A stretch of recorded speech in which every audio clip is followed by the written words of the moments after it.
Every government has its Secret Service branch. America, its CIA, France, Deuxième Bureau, England, MI5. NATO also has its own. A messy job? Well, that's when they usually call on me or someone like me. Oh, yes. My name is Drake. John Drake.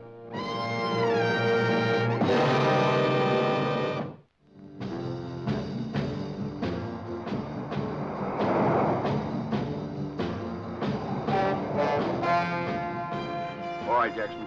Hartington Open Prison, a product of our enlightened times, was a prison without bars. The man I wanted to see there was a prisoner called Michael Learmonth. Now, he was an Irish-American who 7 years before had been found guilty of a violent bomb outrage in South London. True, his actions were motivated by deeply felt political beliefs, but that could not excuse the violence of the crime. Now his prison term was up. In 24 hours, he'd be a free man again. Only his return to the outside world was not going to be the simple step he thought. I stood in his way. Morning. Hello. Will the governor be a friend of yours? Well, not exactly. I just happened to get a lift in his car. My name is Drake, John Drake. Well, I guess you know who I am. Yes, I do indeed. They tell me that you've been here longer than anyone else. Yeah, nearly 5 years. You might say Tim Brannigan and myself were the original guinea pigs. We were at Dartmoor before that. Tim Brannigan? Yeah, fellow rebel. Finished his time a couple of years ago. They weren't sure of the place would work until they tried it on us. Does it? Yeah, I guess so. Yeah, sure it does. I see it doesn't bother you to talk about it. No, it might have done once, but not now. You can do a lot of thinking in 7 years. It took a long time getting through to me, but now I know. No doubts about it? No. Well, the slate's clean. I hear you're going to work in Scotland. Yeah, the Western Highlands. An Irish-American working for the Scottish Laird. That's quite a combination, isn't it? Might I be permitted to ask who you are? Yes, of course. Well, among other things, I'm an Irish-American. That's one reason why they sent me. Well, if it's bad news, let's have it. If I were you, Mr. Learmonth, I'd forget about that job. Forget it?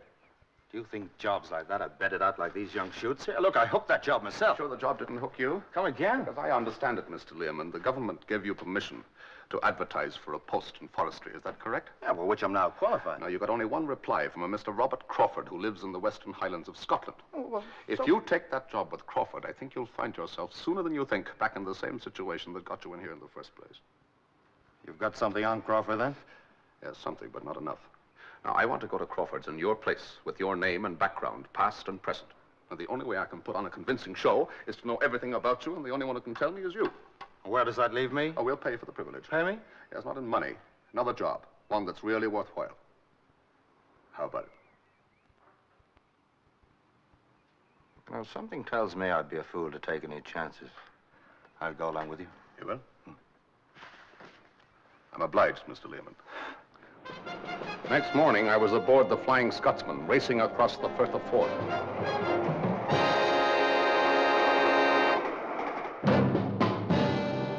By the afternoon, I was ambling westwards on a local train.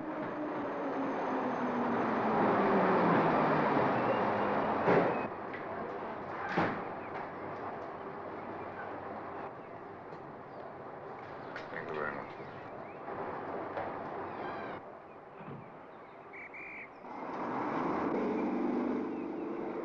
Good evening, Mrs. Crawford. Good evening, Hamish, and how are the children? Oh, they're fine. Good.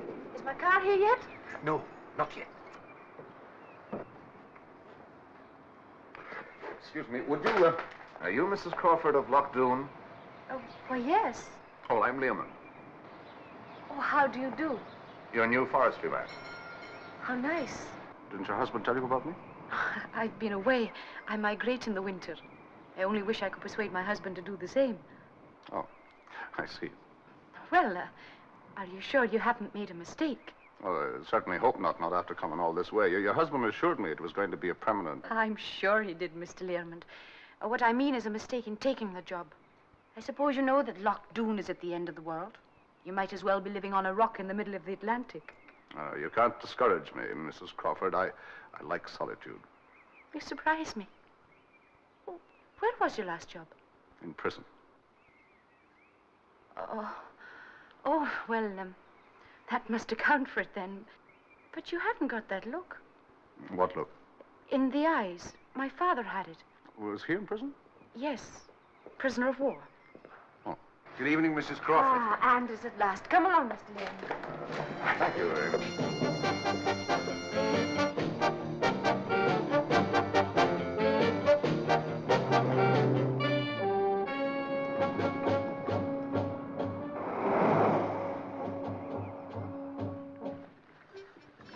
I must apologize for my husband. When did you last see Mr. Crawford, Neil? At 6 o'clock this morning, madam, when he left for Rannoch Point. Oh. I'm thinking of suing for divorce, Mr. Learmond, and naming Rannoch Point as correspondent. Go on. How did a headland come to steal your husband's affections, Mrs. Crawford? How, you might well ask. It's a bird sanctuary. Stole my father from me, too. Days I was made to spend up to my waist in a marsh, trailing after him, capturing enthralling pictures of the mating display of the crested grebe. But I won in the end. I caught pneumonia in an east wind. Touching and pathetic picture. I thought I'd finished with the place, but how cruelly my husband deceived me. When I first met him in Dublin, he was such a nice, comforting man. He didn't know an owl from an oyster catcher. And then one summer I brought him up here. He came home very late one evening. I found a most wonderful place, he said. Rannoch Point. The birds, they're marvelous. Are you no bird watcher, Mr. Learmond? No, I haven't had many opportunities in the last 7 years, Mrs. Crawford. Well, then stay away from Rannoch Point. If I ever see it again, it'll be too soon for me. Evening, Neil. Mr. Learmond show up? Oh, yes, sir, he showed up. We kept your dinner on the hot Oh, don't plate. bother. I'll help myself. Kathy, it's great to have you home again. Robert, I'm sorry I didn't get to the station. that would be too much to expect. Oh, Robert, this is Mr. Learmond. How do you do, Mr. Crawford? How do you do? There are a pair of white-tailed sea eagles nesting on the bluff. They're the first in this part of the world for 50 years. The eggs were hatching. I couldn't leave the hide, but we got some great pictures. I'll be fascinated to see them. I think I'll be running along now. If Neil could show me to the cottage, what time would you like to see me in the morning, Mr. Crawford? You'll do nothing of the kind.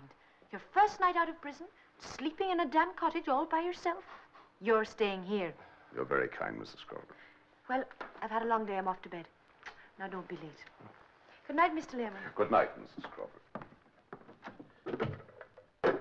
Mind pouring me a drink, Learmond? And now tell me about yourself. Oh, I thought we covered all that in our correspondence. When you've been around as much as I have, you find you can't put too much trust in the written word. Action. There's truth in action. When a man hits you in the teeth with his bare fist, you know you've been hit. You know where I've been, Mr. Crawford. I've been in prison, studying forestry. Clever people, the English. What, meaning what? Teach a man a trade, but while you train him, let him know who's master. If he does any thinking, make sure it's the right kind. Did you do any thinking in there? Quite a bit. Your kind are theirs. Look, Mr. Crawford, 7 years ago I killed a man. That's why I was inside. But now I'm out. The slate's clean. What I think and how I think is my business and nobody else's. I'm surprised you can take it lying down. Disgusted might be a better word. You're trying to provoke me, Mr. Crawford. Since when could anyone provoke a tame Mick? Something the English have let out because they've removed the sting, because it's harmless. Yes, disgusted is the word right enough. I thought the Irish had guts. I was wrong. The English can break anyone in time. Anytime you want to put that to the test, Mr. Crawford. Against who in particular? You name it. Against them, perhaps? Look, I said you name it. I took everything they handed out for 7 years because I had no option. But not even a tame Mick crosses off 7 years of his life without making one promise to himself, if you know what I'm talking about. You've made your point. Let me make it even clearer, Mr. Crawford. The first chance I get, I'm putting one man under for every month I spent in I this place. said you've made your point. Relax, Leomund. You're among friends now, better than you know. What do you mean? Pour us both a large whiskey. We've got something to celebrate. Huh? Maybe you have. I said we. We found Tim Brannigan. Your old pal from Hartington. Brannigan? The old team, Leomund. You and Brannigan. He's expected here tomorrow. Quite a surprise, isn't it? But then that's the way I do things. Oh, that's great. That's just great. You couldn't have given me a bigger surprise. Let's drink to it.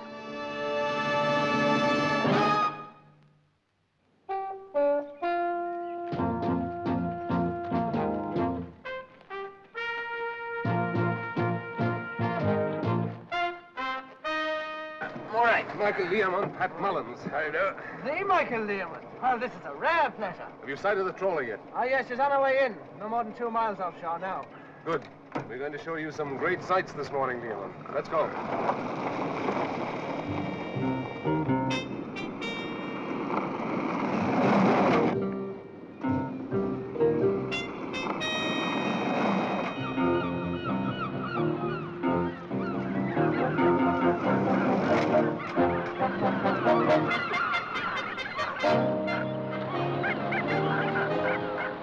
The Rannoch Bird Sanctuary. Kathy Crawford's hated rival.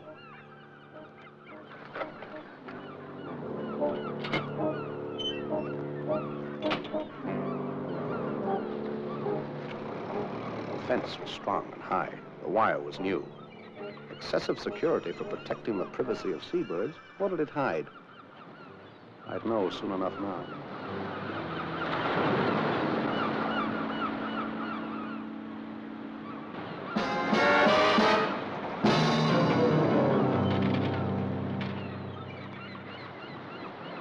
What do you see out there? It's over the horizon. It's my home where I was born. Donegal. Well, you'll be across there before long. Who's aboard the trawler? The boys? I'm hoping Brannigan will be with them. Old Tim? That's great. Feel like old times. Come on.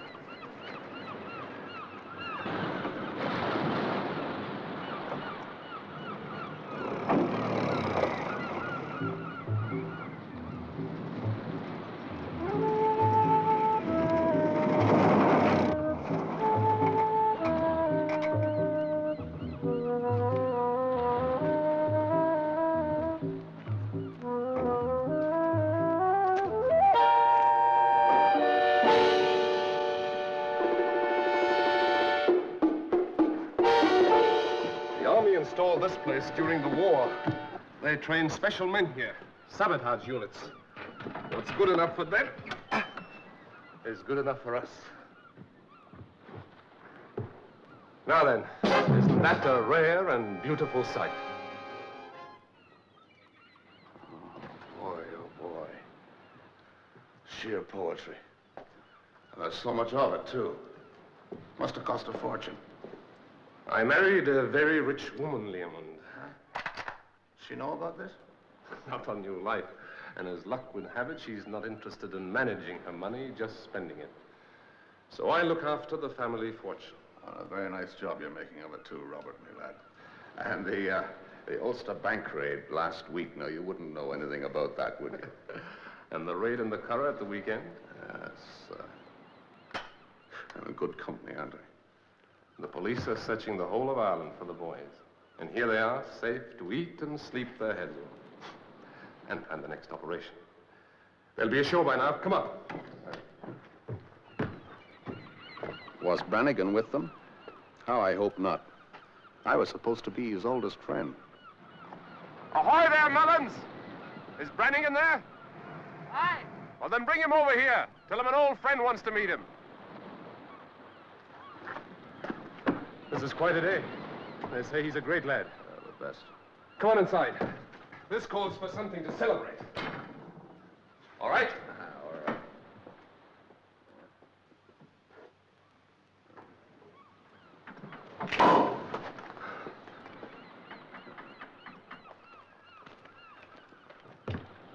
Tim Brannigan, sir. Captain Crawford. This is a pleasure. It is indeed. And who have we here? Your old pal. You're not Tim Brannigan. What? What's going on here? Who are you? I'm Tim Brannigan, right enough. Let's have a look inside here. Might tell us who you really are. Mullins, the door. I'm Tim Brannigan, I tell you. And if you don't believe me, ask the boys on the boat who I am. They know me. But who's this one? That's what I like.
Sorry, but Mr. Crawford needs the car.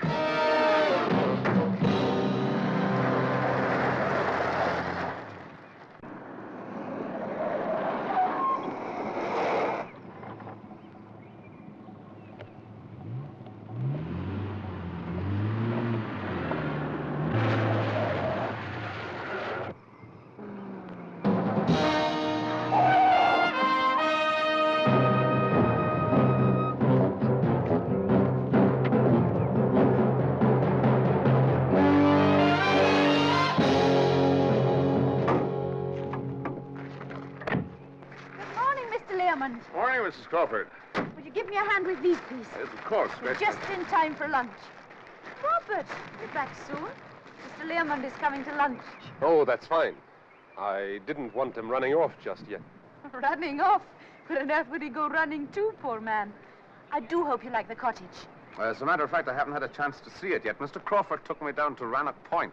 Oh, have you enslaved to Rannoch Point now? I find it quite fascinating. Brannigan, you stay here. There. Well, why don't you help yourself for a drink, Mr. Learmond? I won't be a minute. Thank you very much, Mrs. Crawford.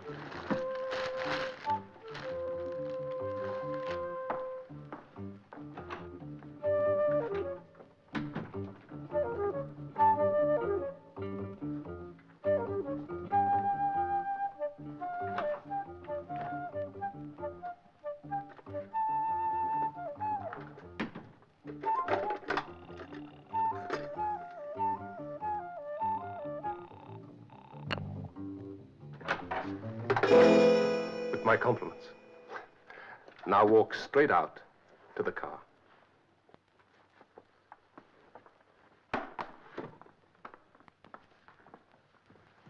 Shall we go? Oh, you're not going out now. Come along, lunch is ready. I just want to show Lehman something. Oh, that's all right, Mr. Crawford. It can wait. Shall we eat? That sea air is giving me an appetite. What is it for lunch? Sugar, sir? Thank you. You're both very silent. I'm sorry, Mrs. Crawford. I'm afraid that your husband has given me a good deal to think about. Oh, you don't want to pay too much attention to him. I'm afraid he has some very wild notions. Well, wilder than you think, Mrs. Crawford. Now, you worry me. Well, we were pretending that Rannoch Point was being used by the Irish rebels. Children. And that the IRA commanders were using it as a base and making their sallies into Northern Ireland by sea. How thrilling. And that's when I come along. And And what are you in this little drama, Mr. Learmont? Oh, that's my secret, you see. I take the place of the new forestry man. The man that your husband knew only by reputation. There's not much I could do about that. You could try to kill me. Oh, surely you credit me with a little more intelligence. I'm afraid I don't. I couldn't risk killing you without knowing some more about you. But desperate men do stupid things. I've had enough of this idiotic game. Now, please, let's talk about something else. Of course, Kathy. It's not a game. I don't believe Would you. you like to put it to the test? You walk out with me now to the car and drive me to the station. Are you serious? I was never more serious in my life.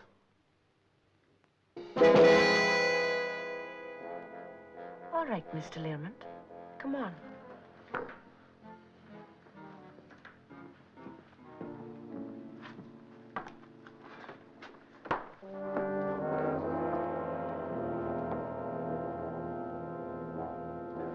Your coat. If this is a game, I think it's a very ill-mannered one. But I'll drive you wherever you want to go. It's a game between the two of us. I'm coming too. I thought you might. After you, Mrs. Crawford.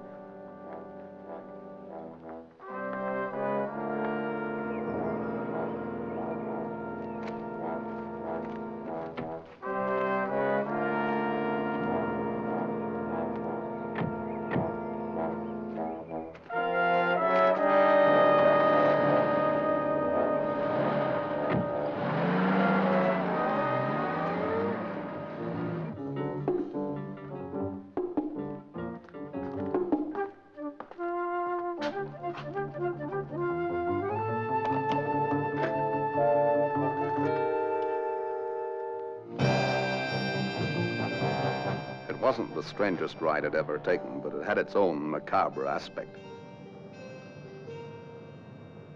I was on my way to put a rope around Crawford's neck, and he was helping me to do it.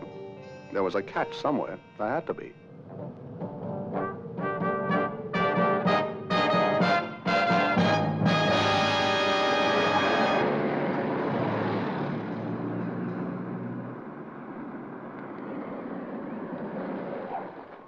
Well, here we are.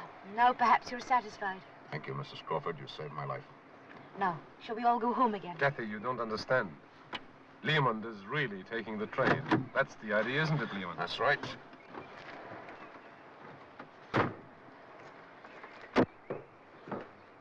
Now, look here, Learmont. Aren't you making a mistake rushing off like this? Remember, you've been in jail a long time. You're not yet adjusted. You can drop the act now, Mr. Crawford. Kathy, I noticed the tank was a little low. Fill it up with gas, will you? But I don't like to leave you. Do as I tell you.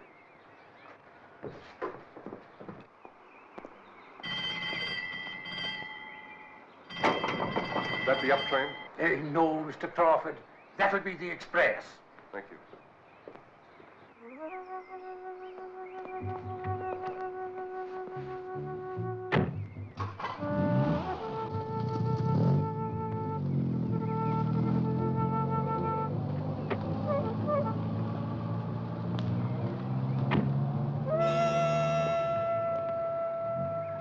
Any sense, Crawford, you'd come back to London with me now. Why should I do that? Because they'll come to the same thing in the end.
It was a somewhat ironical leave-taking. There was a smile on her lips, but not in her eyes.